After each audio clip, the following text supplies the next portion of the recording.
The music world tonight remembering the short life of up-and-coming rapper Juice WRLD. His real name is Jared Higgins. He was just 21 years old. Police say he suffered some sort of medical emergency this morning at Chicago's Midway Airport. They haven't said yet exactly what caused his death. Higgins was named the top new artist at the 2019 Billboard Music Awards back in May. Morning. TMZ is reporting rapper Juice WRLD is dead after suffering a seizure at Chicago's Midway Airport. The rapper, whose real name is Jared Anthony Higgins, had just gotten off a flight from California this morning when he collapsed. TMZ says he was rushed to a hospital where he was later pronounced dead. Juice WRLD's most recent album, Death Race for Love, debuted at #1 on the U.S. Billboard 200. He was just 21 years old. In the coming years after Juice WRLD's death, one question kept coming up. Why would he take more drugs if the FBI were already waiting? Interviews with members of his team and management on board the flight on the day of his death later helped clarify something important the world never paid attention to. Juice knew the cops were coming, so took a handful of pills, and that's not what happened. I'm like, Juice did drugs, yes, you know what I mean? But he didn't try to hide them, or he knew he wasn't gonna get in trouble. He had people around him that are gonna take care of. Juice wasn't terrified of prison. He had money. He had lawyers. He had people around him who knew how situations like this were usually handled. Before landing at Chicago Midway Airport, Juice had gotten an info mid-flight from his security guide that law enforcement were tracking his flight and were awaiting his arrival at the airport, as the pilot had given the FBI a tip of the substances on board. Once we started getting closer to Chicago and we started getting service on our phones, our security guard, Hen, texted the group chat and was basically like, cops are here and they have a dog. If his goal had been to get rid of evidence, there were easier options. The jet had a bathroom. Drugs could have been flushed, disposed of quietly, and more importantly, taking a handful of pills would not have reduced the legal consequences of the large quantity of drugs already found on board. So this wasn't a calculated legal move. According to those closest to him, what happened next had far less to do with the FBI and far more to do with addiction and habit, and his body, already overloaded with oxycodone and codeine, couldn't survive the sudden spike. Minutes after landing at Chicago Midway Airport, his central nervous system collapsed. By the time paramedics arrived, there was nothing left to reverse. Get an ambulance inside the Atlantic airport. They got a guy seizuring in here. This is the story of Juice WRLD. Jared Anthony Higgins, aka Juice WRLD. Juice was born on December 2nd, 1998 in Chicago, Illinois. He wasn't born into gang life or the streets. Jared grew up in a disciplined and strict household. His father left early in his life after divorcing his mother, Carmela Wallace. She later had to raise him alone. I mean, she's one of the proudest people ever. She's been my biggest supporter and cheerleader since birth. She was deeply religious, protective, and structured. Rap music was banned in the house and disobedience wasn't tolerated. Jared was an introverted child, sensitive, imaginative, deeply self-aware. The kind of kid who felt emotions intensely but didn't know how to release them. By elementary school, his mom made him learn piano, drums, guitar. Little did he know it was shaping him into the voice millions of fans will sing back to. At 11 years old, Jared discovered rap in secret. Artists like Eminem, Kanye West, Future, and Kid Cudi. He listened quietly, privately, absorbing lyrics about pain he didn't yet understand, but somehow already felt. He would say listening to those music made him sing along, and in places he forget the lyrics he added his own lines. And that's how he came in knowledge with freestyling. He attended Homewood Flossmoor High School. Jared Higgins didn't stand out for violence or rebellion. He stood out for silence. Teachers described him as smart, polite, and withdrawn. Classmates remember him as the kid with headphones on, always writing, always humming melodies under his breath. By his early teens, Jared began struggling with anxiety and depression, and at 15 years old, he was introduced to Percocet. Years later, Juice would admit something that shocked people. He started popping pills when he was 15 after listening to Future.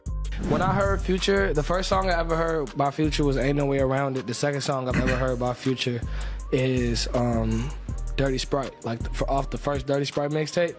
And that shit had me wanting to sip lean at like 11, 12 years old, bro. He admitted that it helped quiet the noise around him and slowed him down. But what began as curiosity turned into an addiction.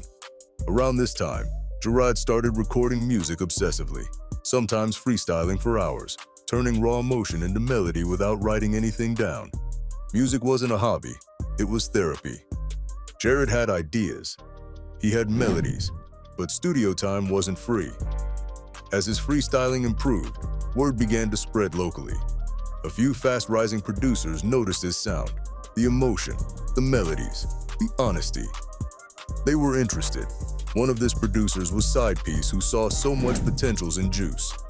Recording sessions started happening more often, and that's when reality hit. WRLD couldn't keep up with the cost, so he did what a lot of talented kids have to do before anyone believes in them. He got a job. This is my cousin. He got me my first job, my first and only job. He was working to afford studio time. Meanwhile, the songs he was recording were about to change his life.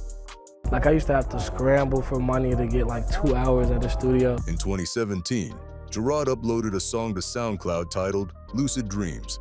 It wasn't meant to change his life. It was heartbreak, dependency, emotional vulnerability laid bare. By 2018, the song exploded. Lucid Dreams was charting globally. Juice WRLD signed to Interscope Records at 19 years, a deal worth over $3 million. What made me do that deal was it felt the most home, you know what I'm saying? Like, and I was just waiting for what was best for me. And so we went to a few labels, had a couple meetings and shit.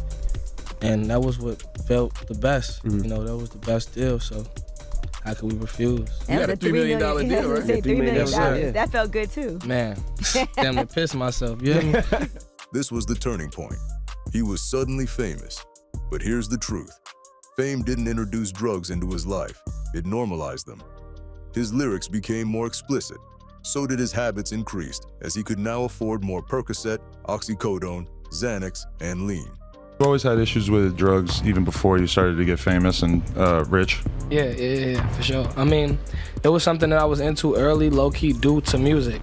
Cause like, I was a music head, so like in 6th grade, 7th grade, I'm hearing songs about sipping lean. Those are like the real influential years, I feel like, especially for like a boy. Like finding out who your role models are, what you like, basketball, football. That's like when you start kind of choosing the dreams you want to chase, damn near. Right. I deal with anxiety and depression just because you got money. Money is the answer to certain problems, but it is not the answer to those type of problems. In March 2019, Juice WRLD released Death Race for Love. It debuted #1 on the Billboard 200.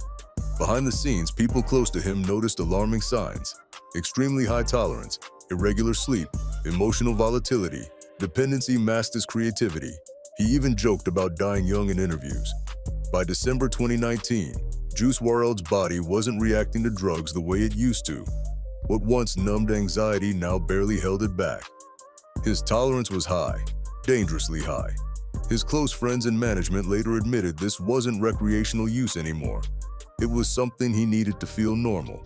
And it was at this point they had to force him to take rehab. One of the last conversations we had, he said he was gonna go to rehab. Yeah, we already had him signed up for rehab. He already agreed to go. On December 7, 2019, Juice boarded a private jet from Van Nuys, California, heading home to Chicago, just a week after his birthday. He and his team were 3 hours late.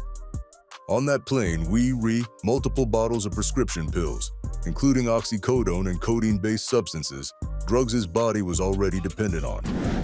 But there was also something else in the air that night. Pressure. Pressure from a man who was sacred to lose his license.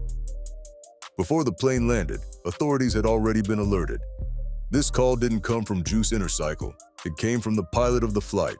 Apparently, people say he was upset from the late arrival of Juice and his team. Others say it because he wanted to protect his license, to be able to feed his family. Law enforcement would be waiting. When Juice realized this, panic set in. According to witness accounts, Juice ingested additional pills in a short time frame, not to get high, but to avoid withdrawal, fear, and consequences all at once. His body couldn't process it. Minutes after landing at Chicago Midway Airport, his nervous system collapsed. He began convulsing. Foam and blood appeared at his mouth. His body seized repeatedly. This wasn't instant death.